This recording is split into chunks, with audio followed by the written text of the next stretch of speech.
what I want to do today is we'll probably, the more I look at the scenario of how things were going, I think it might not be a bad idea to talk about the specific curve that we're working with the first day, and then the second day, talk about how we move it about in the two-dimensional grid.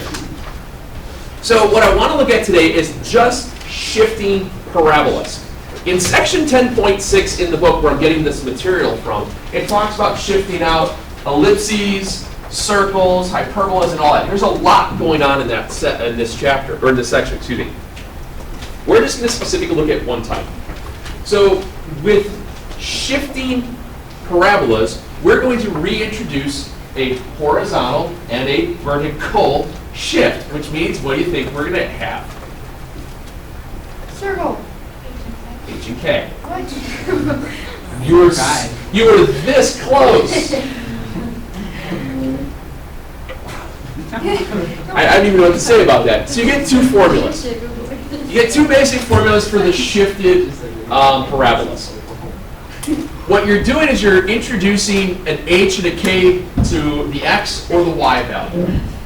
When you're looking at your parabola that's shifted with the y squared, it just becomes y minus k quantity squared equals 4p, and then it's x minus h. And then the other way, it's x minus h quantity squared equals 4p y minus k. A couple of the skills that will come back into this section, there will be some completing the square again. You'll see the reason as to why we were showing you guys that earlier on. You're going to be able to maneuver between different forms of these equations by a couple of quick steps. Remember, our y squared parabolas are the ones that go left and right. And then our x squareds are the ups or downs. The value of p is still the exact same thing. It's giving the distance from the center to the focus. What do you think the h and the k stand for? Where it starts.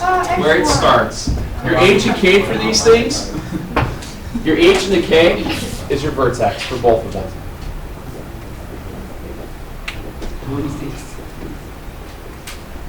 If you think about where we were at yesterday, when we were at yesterday, we were at the origin of 0, 0. H and k were both 0. Now, if I move things around, I'm starting at a new spot. It's my new vertex. Yeah, Izzy. Okay. So say you have an equation for a parabola and it's going this way. And you have this new equation but like opposite. So it's going this way. Right, make a circle. You can flip it together. Not necessarily. They can make an ellipse. What does that mean? A squished circle. An oval. Like an oval? Yeah.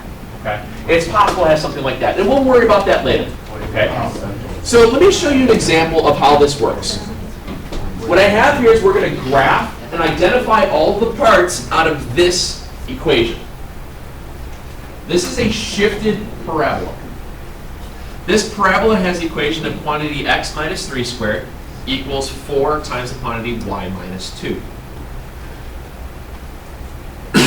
Excuse me. There's a focus in all that. We're just going to start pulling everything apart. Graph and identify. Shorthand, man, shorthand. Got it. So when I'm looking at this, you can tell me right away where your vertex is. Thank you. Yours isn't all half bad either. 3, 2. All right, so I know my vertex is going to lie at 3, 2. Okay? I also know by looking at this that this is an x squared parabola. If it's x squared, it's going to be up like a cup or down like a frown. Do you agree? Yes. Okay. Now, what I want to do is figure out what my p-value is. But we'll do that in a second. Let's plot 3, 2.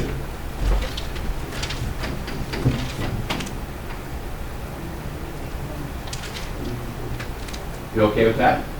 Yee. Now, the coefficient out in front of the y minus 2 is what? 4. 4. What do I set that equal to figure out what my p-value is? 4p. Very good.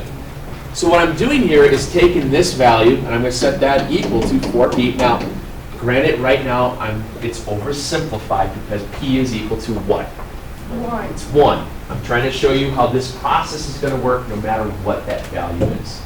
So P equals 1. Is that value positive or negative? Positive. What direction is this going? Right. Right. Up. It would be that would be right. The p-value is positive, so that means it's going up because it's an x squared. So remember, what did the p-value stand for? The distance between what and what? The focus. Okay. The focus and The vertex and the focus. So if I'm going up 1, Hey. where's my focus? 4, 3. I mean 3, 4. 3, 3. Why do we have one? 3, Is it 3, 3. My focus Oh yeah. will be at 3 and 3 because this distance is p. We all right with that? Why did you want one? Yeah. Because the p-value is 1. I go up 1 because it's an x squared. Okay? Wait, how did you know that? It's Because I set it equal to 4p. It's the same thing we did yesterday. Instead of starting at the origin, I'm starting at the ordered pair. All right? You did the same stuff. All right? Now, the directrix is going to be the opposite of p. Do you agree? Yeah. Which means I go down 1 from there. If I go down 1, what's the equation of my directrix? Y equals 1. Very good. So my directrix is at y equals 1. Why? It's a horizontal line. Where's that the X? No. Oh. Oh. Horizontal lines are always y equals. Vertical lines are x equals. So it's Now, I know it's going to be opening upward. Everybody okay with that? Yeah. So let's get a very easy symmetric twin. Because where's your axis of symmetry going to be? Up 3. 3. The axis of symmetry is right here. Because remember, your vertex and your focus will always lie upon that axis of symmetry. Now, I know the axis of symmetry is now x equals 3. Does anybody see a very easy x value we could substitute, or could we use ordered pairs to work through if we wanted? Okay. Now, when you're in this form, it's difficult to get ordered pairs. So for this stuff, what I'm looking at is just directionality, focus, p-value, vertex, directrix, and axis of symmetry.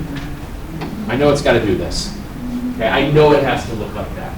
In order for us to get ordered pairs out of this, we have to do a lot more. We have to do a lot more work to get y by itself. Okay, does that make sense? Yeah. Yes, sir. I just still have like one basic question, and it was, when you found out that P equals 1, why did you move up by 1? Because p is positive. Is it? So When that- p is positive, if p is positive and it's x squared, it means it's up. If p is positive and it's y squared, it's going right. Yeah. If p is negative and it's x squared, you go down. Oh, I see what you mean. Okay, so for a second I thought you were moving the vertex. I don't know why. I thought you were- Oh, okay. I Yeah. got you. Yeah, easy. Why didn't you set x to 0 and then 0? Well, if x is 0, you get 9 on one side, then you'd have to solve for y on the other. Yeah. You'd have to divide by 4 and add 2. So you'd have 9/4 plus 2. 9 fourths. How do you get 9? Well, what's negative 3 squared? 9. Oh. And then I'd have to divide by 4 and add I thought it 2. was 3x, dang it. Okay? So in this case here, this is okay. All right? Notice, all we did is we just identified the vertex to go to start with and just worked our way out of it. We still set that just like we did yesterday. We figured out if it was an x squared or a y squared. We set the coefficient out front equal to 4p to figure out what direction things are moving and plot it. All right, let's do another one. This is not easy. Yes. Same exact principle. We have y squared equals negative 1 times the quantity x minus 5.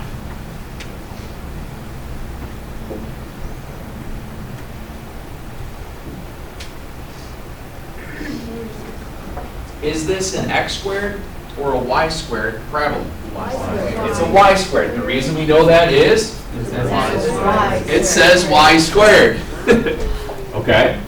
So here's what I'm going to do. I'm going to write out the generic equation in terms of y squared. Sometimes it's easier for people to visualize what's going on here. Y minus k quantity squared equals equals 4p x minus h. Where's my vertex? Is it 0, 5 or 5, 0? 5, 0. 0, 5, 5, 0. Negative 5. And you know why? People usually, I'm glad you made that mistake. What she did here is, you're so used to going what came first and then going that way. Since this was a y squared term, the generic equation is y minus k, x minus h, but your vertex is hk. So just be careful when you do that. Remember that the h value is the x coordinate, the k value is the y coordinate. It's a very common mistake. All right, so the vertex is at 5, 0. What do I set equal to for p? Negative 1, very good. Everybody see that? Yeah. I'm taking this here, so negative 1 equals 4p. What's my value of p? Negative 1. Very good. My p value is negative 1/4. So now I know that I have a y squared parabola. My p value is negative, so what direction do I go? That way. Correct! Such enthusiasm. Yes, ma'am. Where did you get that 0 from in the vertex? Do you see a k? No. I only see a 5. Okay. Never mind. 5, x minus 5. This can be rewritten. This can be rewritten as y minus k, or excuse me, y minus 0.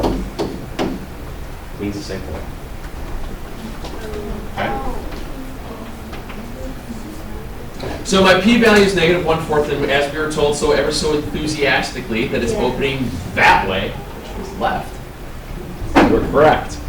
So we start with our vertex. I'll move this over here. Our vertex is at 0 and 5. You mean 5 and 0. Did I do that?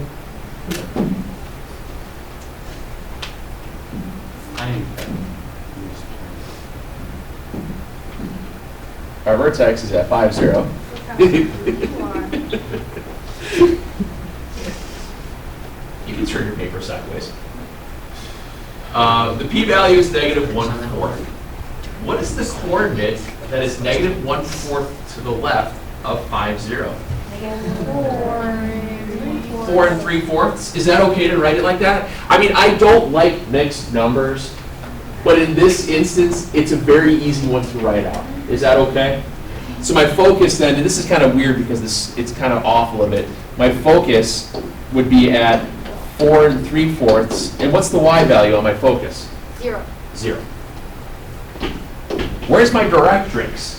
5 and 1/4. 5 and 1/4. And what's the equation for it? X equals. Very good. X equals. You caught it this time. So x equals.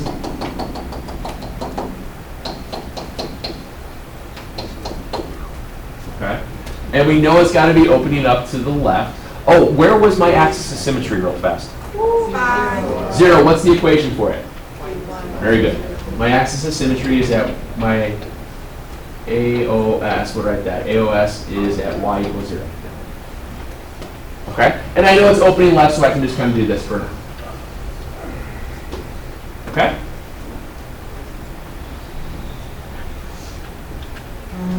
That's how you're able to pick apart the pieces that are within the equations when you have the h's and the k's. Sometimes it's easier to write them, given information. What do you got? This whole, what do you got? You were giving me scrunchy face. I got it. Okay. All right. Let me show you a different thing. Let's write out the equation. Let's write the equation given bits of information. Let's say you've got a vertex at negative 2 and 1 and a focus at negative 3 and 1, and I'm going to write out the equation in standard form, whatever we call it. This is very similar to what you guys did yesterday, where they gave you the directrix or they gave you the focus. It just so happened that everything was centered around where? It was centered around the origin. Today it's just centered someplace different. What you did yesterday by counting your p-value, you still do today. But what's different is that it's not placed at the origin to start with, so you have to visualize it. And how do we visualize things? Draw it.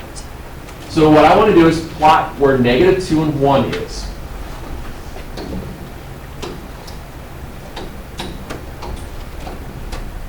It's right there. That's my vertex. That's my H and my K. So knowing that, I'm going to put that there right now. My vertex is my H and K. And then it says my focus is at -3 and 1, which means I'm going to plot it. True. Now my focus is to the left of my vertex. What? Correct. So by knowing that, I know that I have to open it to the left. You guys agree with me on that? Yes. So if I'm opening to the left, this value here is how much? -1. It's -1. Very good. So what's your p-value? -1. -1. So p equals -1. Now I heard you call and say about the directrix being at x equals -1. Do I need to worry about that? No. I don't need to worry about that because all I'm looking to do right here, guys, is writing the equation. In this method of just writing out the equation, you don't need to have that extra work done. It's fine, okay? So all you had to identify was the H and K. It was given. We plotted it real quick to get a rough idea of what direction things were going. That way we could identify if our p-value will become positive or negative, just like you did yesterday. So p is -1, H and K are -2 and 1. And by opening to the left, is it a y squared or an x squared? Y squared. So I'll start with the formula. Y minus k, quantity squared equals 4p, x minus h, and just substitute in. Y minus 1, quantity squared equals, bless you, 4 times -1, and then x plus 2. Could you just do a -1? I am. I'm just writing it out because sometimes your p-value might be like 8. Yeah. And I'm just writing it out in one And then hand. when it's 80, would you just multiply it by 8? Yes, ma'am. So when H is negative, It's the same thing as x minus a -2, which is, that's why I write it. I don't do double negatives. what if you were given X equals 2? That means your h value is -2. All right. So the last thing I would do then is just simplify your p-value.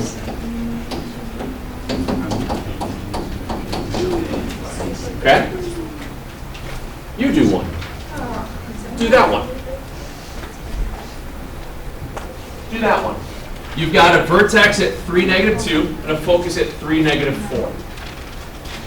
You'll figure that writing them out is pretty easy. Couple of teachers have been on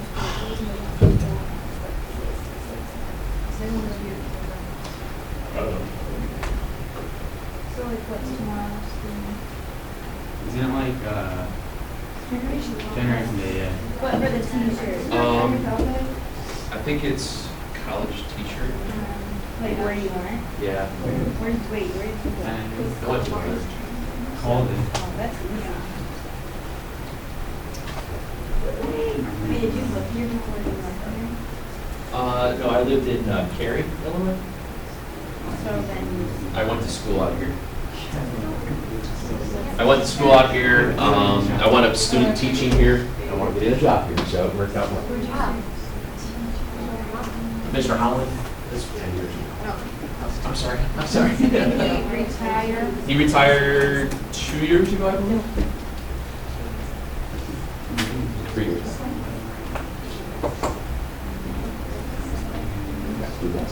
So in this case here, we start with your vertex, which is your H and your K. So it's K.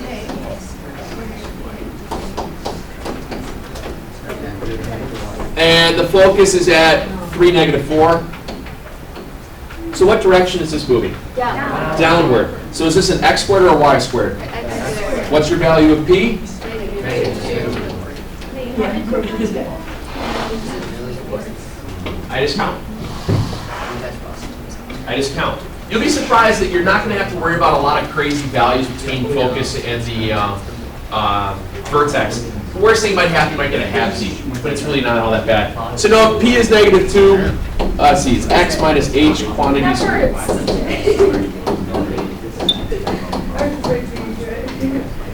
When you substitute in x minus 3 quantity squared equals, is it okay if I write just -8 right off the bat? Yes. Do we have to like simplify? What do you mean by simplify? Like, do we have to write the 4 times, or can we just like? Yes, write it out. Write out what it works out to be when you're done, okay? Do we have to write? You don't have to. I like to do it because it makes it easier to count through. If you pick up that you notice that your x values are saying, yes, that's fine. That means I have to count. All right? Now, the weirdest stuff is when you do this. And this is where what we did in the beginning of chapter 5 comes into play.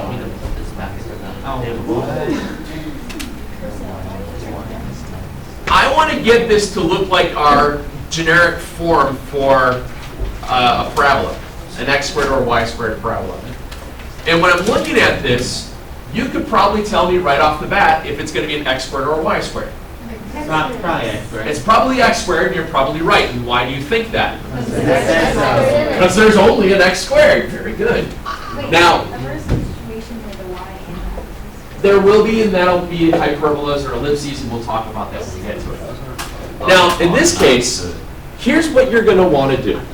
You want to get it to look like your x minus h quantity squared equals 4p y minus k, which means you want to make a perfect square.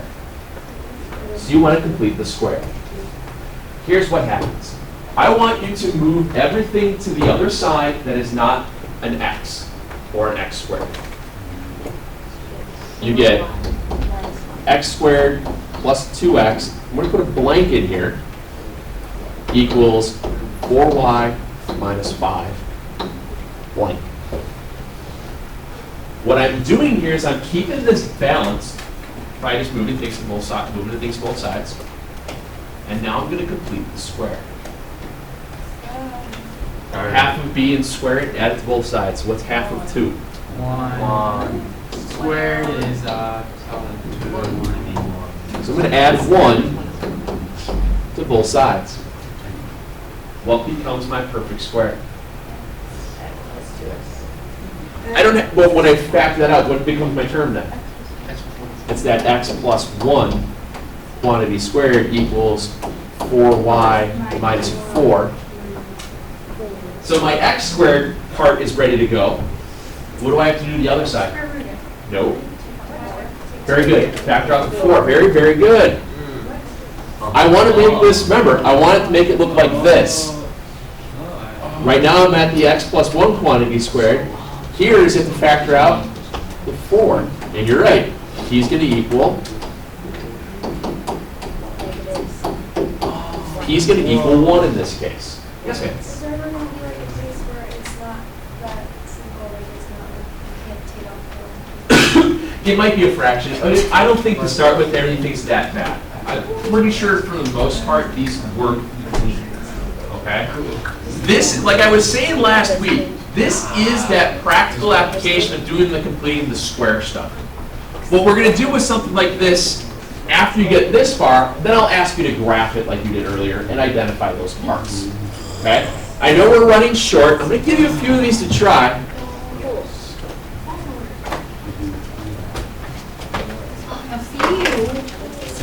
I want you to try those. It's a mix of all the ones that we just looked at.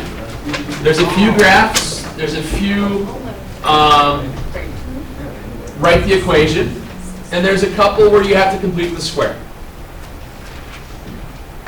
And we'll probably go over a good chunk of this stuff tomorrow. Okay? This is, remember, this is your first intro into the shifting and have to use some of the skills that we've worked on in the past. So if it takes us an extra day to make sure we nail it, it takes us an extra day to make sure we nail it. It's not a big deal. Okay? Questions? Don't forget how to complete the square.